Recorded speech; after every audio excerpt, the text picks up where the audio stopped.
he broken this ceasefire. He killed our people, and he didn't exchange prisoners. We signed the exchange of prisoners, but he didn't do it. What kind of diplomacy, JD, you are speaking about? What do you mean?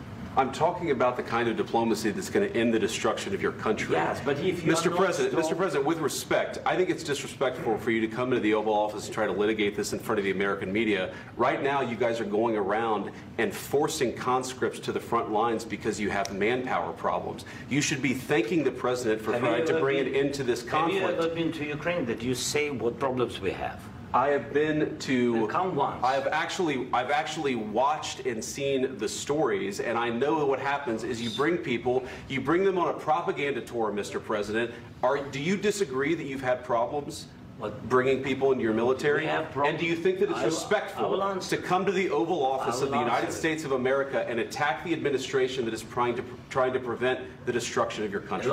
A lot of questions. Let's start from the beginning. Sure. First of all, during the war, everybody has problems, even you, but you have nice ocean and don't feel now, but you will feel it in the future.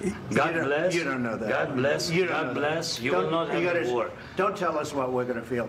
We're trying to solve a problem. Don't tell us what we're going to feel. I'm not telling you. Because you're in no position to dictate that. That's exactly what you're doing. You're in no position to dictate what we're going to feel. We're going to feel very good. Feel influence. We're going to feel very good and very strong. You will feel influence. You're right now not in a very good position. You've allowed yourself to be in a very bad position, and he happens to be right about it. From the very beginning of the war. You're not in a good position. You don't have the cards right now.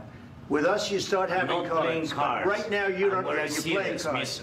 You're playing cards. You're gambling with the lives of millions of people. You're gambling with World War III. You're gambling with World War III.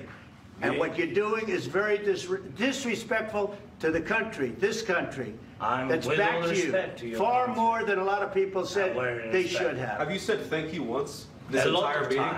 No, in this entire meeting, have you said thank you? You went to Pennsylvania and campaigned for the opposition in October. Offer some words of appreciation for the United States of America and the President who's trying to save your country.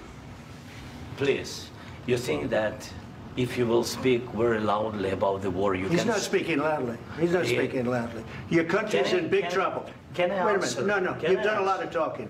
Your country is in big trouble. I know. You're not winning. You're not winning this. You have a damn good chance of coming out okay because of us. Mr. President, we are staying in our country, staying strong from the very beginning of the war. We've been alone, and we are thankful. I said thanks you haven't in been this alone. cabinet. You haven't been alone. In this cabinet. We gave you, through this stupid president, $350 billion. We gave you military equipment, and your men are brave, but they had to use our military. What about if you didn't have our military equipment, this war would have been over in 2 weeks. In 3 days. I heard it from Putin. In 3 days. This is something maybe new. Less. In 2 weeks. Of course, yes. It's going to be a very hard thing to do business like this. Again, just say thank you. I said a lot of times to American people. Accept that there are disagreements, and let's go litigate those disagreements rather than trying to fight it out in the American media when you're wrong. We know that you're wrong. But you see, I think it's good for the American people to see what's going on. I understand, sir. I think it's very important. That's why I kept this going so long. You have to be thankful. You don't have the cards. You're buried there. Your people are dying. You're running low on soldiers. Listen, you're running low on soldiers. It would be a damn good thing. And then you tell us, I don't want a ceasefire. I don't want a ceasefire. I want to go, and I want this. Look. If you could get a ceasefire right now, I tell you, you take it so the bullets stop flying and your men stop getting killed. Of course, we want to stop the war. But you're saying you don't want a ceasefire. But I said to you, I want a ceasefire. With guarantees. Because you'll get a ceasefire faster than an agreement. Ask our people about ceasefire, what they think. That wasn't with me. For you that wasn't with me.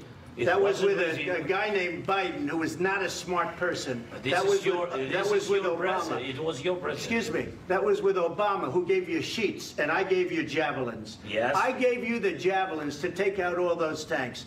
Obama gave you sheets. In fact, the statement is, Obama gave sheets and Trump gave javelins. You got to be more thankful. Because let me tell you, you don't have the cards. With us, you have the cards. But without us, you don't have any cards. One more question to this Vice President. I'm sorry. It's going to be a tough deal to make because the attitudes have to change.